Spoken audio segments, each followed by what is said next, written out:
بسم اللہ الرحمن الرحیم۔ الیاس بخاری آپ کی خدمت میں حاضر اردو کے آج نئے ٹاپک کے ساتھ، جس کا عنوان ہے فعل کی اقسام۔ بہت آسان ٹاپک ہے۔ اس کو پڑھانے کا مقصد یہی ہے کہ ایک دفعہ آپ کے دماغ میں یہ ریفریش ہو جائے، تر و تازہ ہو جائے، تاکہ ہم اگلے جو اہم ٹاپکس ہیں ان کی طرف جب ہم چلیں تو یہ چھوٹے چھوٹے ٹاپک آپ کو سارے کلیئر ہوں۔ یہ نہیں کہ آپ اس کو ریوائز کریں تب آپ کو سمجھ آئے، بلکہ آپ کو ہر ٹائم یہ چھوٹے چھوٹے ٹاپکس جو ہیں یہ سارے کلیئر ہونے چاہیے۔ تو فعل کی اقسام آج نیا ٹاپک شروع کرنے سے پہلے میں ایک دفعہ جو اردو گرامر ہم نے پڑھی ہے اس کو ریوائز کرنا چاہتا ہوں۔ اردو گرامر میں سب سے پہلے ہم نے قواعد پڑھا تھا۔ قواعد جو ہے یہ اردو گرامر کے رولز کو قواعد کہا جاتا ہے، جو قوانین ہیں۔ اب قواعد میں دو چیزیں، صرف اور نحو۔ صرف الفاظ سے بحث کرنا اور نحو مرکب جملے سے بحث کرنا۔ اس کے بعد ہم نے پڑھا لفظ، پھر جو ہے منہ سے ہم جو ادا کرتے ہیں لفظ، انہیں لفظ کہتے ہیں۔ جو بھی صبح سے شام تک ہم بولتے ہیں انہیں لفظ کہتے ہیں۔ اب لفظ کی اقسام ہم نے پڑھی تھی، لفظ موضوع، لفظ محمل۔ لفظ موضوع کے کچھ نہ کچھ معنی ہوتے ہیں، لفظ محمل کے کوئی معنی نہیں ہوتے۔ اس کے بعد لفظ محمل تو یہاں سٹاپ ہو جاتا ہے، آگے لفظ موضوع کی اقسام۔ کلمہ، کلام۔ کلمہ ایک لفظ ہوتا ہے اور کلام دو یا دو سے زیادہ لفظ مل کر کلام بناتے ہیں۔ اس کے بعد ہم نے پڑھا تھا کلمے کی اقسام۔ کلمے کی اقسام ہم نے پڑھا تھا اسم، فعل، حرف۔ پھر اس کے بعد اسم کی اقسام بلحاظ معنی ہم نے پڑھا تھا، اس میں معرفہ، اس میں نکرہ۔ اس میں معرفہ کی اقسام ہم نے پہلے پڑھی تھی، اس میں علم، اس میں ضمیر، اس میں اشارہ، اس میں موصول۔ اس کے بعد اس میں علم کی اقسام ہم نے پڑھی تھی، خطاب، تخلص، لقب، عرف، کنیت۔ اس کے بعد اس میں نکرہ کی اقسام ہم نے پڑھی تھی، اس میں کیفیت، اس میں ظرف۔ اب اس میں ظرف میں زمان اور مکان دونوں آتے ہیں، اس میں مصغر، اس میں مکبر، اس میں صوت، اس میں ذات، اس میں استفہام، اس میں معاوضہ، اس میں حالیہ، اس میں فاعل، اور بھی اس میں بہت ساری شامل ہے۔ اس کے بعد ہم نے حروف کی اقسام پڑھی تھی، جتنے بھی حروف استعمال ہوتے ہیں، حروف اضافت وغیرہ، حروف استفہام وغیرہ، یہ سارے حروف کی اقسام ہم نے ڈیٹیل سے پڑھی تھی۔ اس کے بعد ہم نے پڑھا تھا جملہ کیا ہوتا ہے، جملے کی اقسام۔ اس کے بعد مرکب کیا ہوتا ہے، مرکب کی اقسام۔ اس کے بعد ہم نے رموز ایقاف ڈیٹیل سے پڑھا تھا، سکتہ، وقفہ وغیرہ پوری ڈیٹیل سے آپ کو یاد ہوگا انشاءاللہ۔ اس کے بعد ہم نے پڑھا تھا مصدر کیا ہوتا ہے۔ اس کے بعد قافیہ، ردیف اور نظموں کی قسمیں پڑھی تھی ہم نے ڈیٹیل کے ساتھ۔ اس کے بعد علم بیان کی اصطلاحیں پڑھی تھیں، تشبیہ، استعارہ، کنایہ، مجاز مرسل۔ اس کے بعد اصناف ادب ہم نے پڑھا تھا، نظم، غزل، مثنوی، حمد، مرثیہ وغیرہ ڈیٹیل سے ہم نے پڑھا تھا۔ اس کے بعد اس میں فاعل اور اس میں فاعل کی اقسام پڑھی تھی، مفعول اور اس میں مفعول میں فرق ہم نے پڑھا تھا۔ اس کے بعد جو ہے مختلف الفاظ میں ہم نے فرق سمجھا تھا، جیسے سہو کیا ہوتا ہے اور خطا کیا ہوتی ہے۔ اس کے بعد ہم نے اسم کی اقسام بلحاظ بناوٹ پڑھی تھی، یہ قریبی ٹاپک تھا، جامد، مصدر اور مشتق۔ اور آج جو ہے ہمارا وہ ٹاپک ہے فعل کی اقسام۔ اب فعل کی اقسام بہت آسان سا ٹاپک ہے، صرف آپ کو ریوائز کروانا ہے، باقی یہ آسان ہے، یہ آپ سارے اس کو جانتے ہیں بخوبی۔ فعل ماضی کیا ہوتا ہے؟ ایسا فعل جس میں گزرے ہوئے زمانے میں کام پایا جائے۔ فعل حال کیا ہوتا ہے؟ ایسا فعل جو کام موجودہ زمانے میں ظاہر ہو۔ فعل مستقبل جو کام آنے والے زمانے میں پایا جائے۔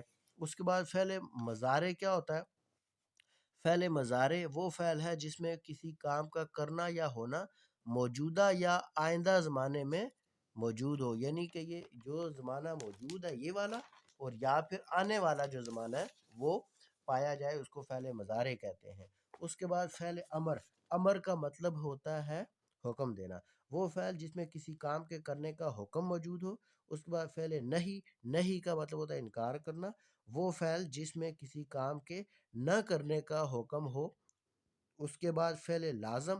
فعل لازم انگلش میں نے آپ کو بتایا تھا انٹرانزیٹیو ورب، وہ فعل ہے جو صرف فاعل کو اہمیت دے، مثلا زاہد آیا، یعنی کہ اس میں مفعول نہ پایا جائے تو جو فعل ہوگا اس کو فعل لازم کہیں گے۔ فعل متعدی ٹرانزیٹیو ورب، یعنی کہ یہ وہ ورب ہوگا جس کے ساتھ مفعول کا ہونا ضروری ہے، وہ فعل ہے جو فاعل کے ساتھ مفعول کو بھی اہمیت دے، یعنی کہ مفعول کا ہونا ضروری ہے۔ جیسے اسلم نے اکرم کو مارا، اب یہ اکرم مفعول ہے تو یہاں جو ہے یہ جو ورب ہوگا اس کو فعل متعدی کہیں گے، یعنی کہ فعل متعدی۔ اس کے بعد فعل معروف اور فعل مجہول، یہ آپ نے انگلش میں پڑھے ہوں گے، ایکٹیو وائس اور پیسیو وائس۔ انشاءاللہ ان کی ڈیٹیل سے ایک ویڈیو میں ایکٹیو وائس اور پیسیو وائس کی بناؤں گا، لیکن اس سے پہلے میں ٹینسز کی ویڈیو بناؤں گا، اور ٹینسز سے پہلے یہ ساری چیزیں میں پارٹس آف سپیچ وغیرہ چھوٹی چھوٹی ٹرم ساری کلیئر کر رہا ہوں تاکہ آپ کو ٹینسز سمجھنے میں کوئی دشواری پیش نہ آئے۔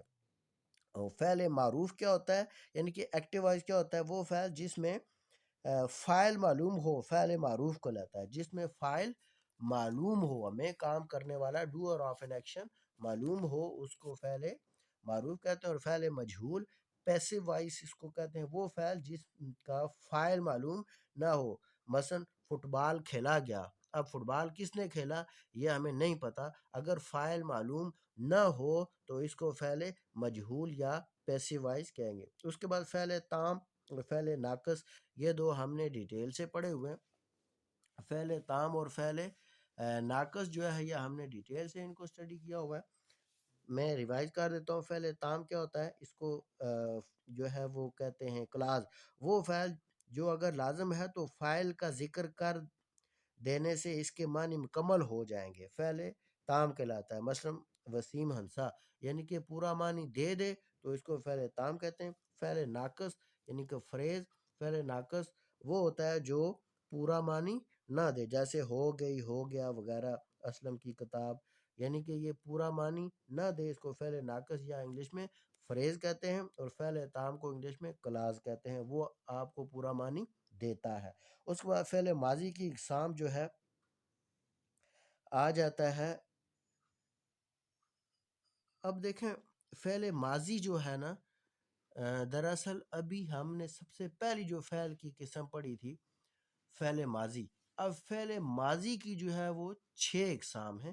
ایک ہے ماضی مطلق، اس کے بعد ماضی قریب، ماضی بعید، ماضی استمراری، ماضی شکیہ اور ماضی تمنائی۔ یہ سارا بہت ایزی ہے، اس میں کوئی مشکل بات نہیں ہے، لیکن ایک جو ہے ماضی استمراری جو ہے وہ سمجھنا تھوڑا سا مشکل ہے۔ اگر آپ پوری توجہ دیں گے تو انشاءاللہ آپ کو سمجھ آ جائے گی، لیکن سب سے پہلے ہم ماضی مطلق کو دیکھ دیتے ہیں کہ ماضی مطلق کیا ہے۔ وہ فعل ہے جس میں کسی کام کا ہونا گزرے ہوئے زمانے میں پایا جائے، سمپل گزرا ہوا زمانہ ہے، مثلا کھایا، سویا، بولا۔ اب یہ گزرا ہوا زمانہ ہے، وہ بولا یعنی کہ اس نے بول لیا، اب نہیں بول رہا بلکہ وہ بول لیا اس نے، کھایا، سویا، بولا وغیرہ، گزرا ہوا زمانہ۔ اس کے بعد ماضی قریب، جس میں کسی کام کا کرنا نزدیک کے گزرے ہوئے زمانے میں ہو۔ اب نزدیک کا گزرا ہوا، مثلا حمزہ سکول گیا ہے، یعنی کہ ابھی ابھی کی بات ہے کہ حمزہ سکول چلا گیا ہے، یعنی کہ حمزہ سکول گیا ہے، یا علی سیب لایا ہے وغیرہ، یہ اس کی مثالیں۔ اس کے بعد ماضی بعید ہے۔ ماضی بعید جو ہے یہ آپ کو کلیئر نظر آ رہا ہے، بعید کا مطلب ہوتا ہے دور، یعنی کہ ایسا کام جو دور کے زمانے میں پایا جائے، یہ کوئی اتنا مشکل نہیں ہے۔ اس کے بعد ہے ماضی استمراری، اس کا میں نے ابھی آپ کو بتایا کہ ماضی استمراری کو تھوڑا سا سمجھ لیں کہ ماضی استمراری اصل میں ہوتا کیا ہے۔ وہ فعل ہے جس میں کسی کام کا کرنا یا ہونا گزرے ہوئے زمانے میں مسلسل اور لگاتار ظاہر ہو، مسلسل اور لگاتار ظاہر، مثلا وہ بولتا تھا، وہ پڑھتا تھا، یا وہ لکھ رہا تھا، وہ کھا رہا تھا، وہ کھیلتا تھا وغیرہ، یعنی کہ مسلسل بھی ہو اور لگاتار بھی زمانے کا پایا جائے، اس کو ماضی استمراری کہیں گے۔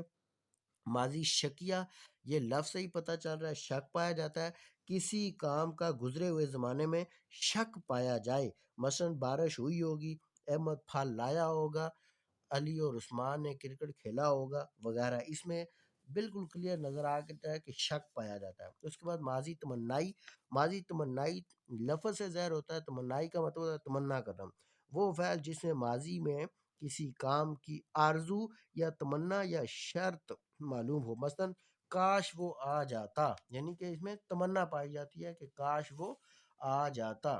تو یہ ہمارا آج کا ٹاپک تھا، فعل کی اقسام، بہت آسان ٹاپک تھا۔ یہ آسان ٹاپک جو ہے انشاءاللہ کمپلیٹ ہونے والے ہیں، اس کے بعد ہم جو ہے مشکل ٹاپک کی طرف جائیں گے، لیکن مشکل ٹاپک کو سمجھنے کے لیے آسان ٹاپکس کو سمجھنا بہت ضروری تھا، بہت ضروری تھا، بہت ضروری تھا۔ اس لیے اگر ابھی تک آپ کو اس میں سے کسی چیز کی سمجھ نہیں آئی تو وہ دوبارہ آپ کمنٹس کر کے پوچھ سکتے ہیں۔ اگر سمجھ آ گئی ہے تو اس کو اپنے دماغ میں ایک دفعہ اچھی طرح ریوائز کر لیں، تاکہ ساری چیزیں جو ہے آپ کے دماغ میں یہ بیٹھ جائیں، اور تاکہ یہ دوبارہ نہ بھولیں۔ تو انشاءاللہ پی ایس سی ہو یا این ٹی ایس، اس میں پیپر کوالیفائی کرنا بہت ہی آسان ہوگا انشاءاللہ۔ محنت جاری رکھیں، اللہ آپ کا حامی و ناظر ہو۔ اگر میری ویڈیو آپ کو پسند آئے، لائک کریں، سبسکرائب کریں اور شیئر کریں۔ ملتے ہیں اگلی ویڈیو میں انشاءاللہ۔ اللہ حافظ۔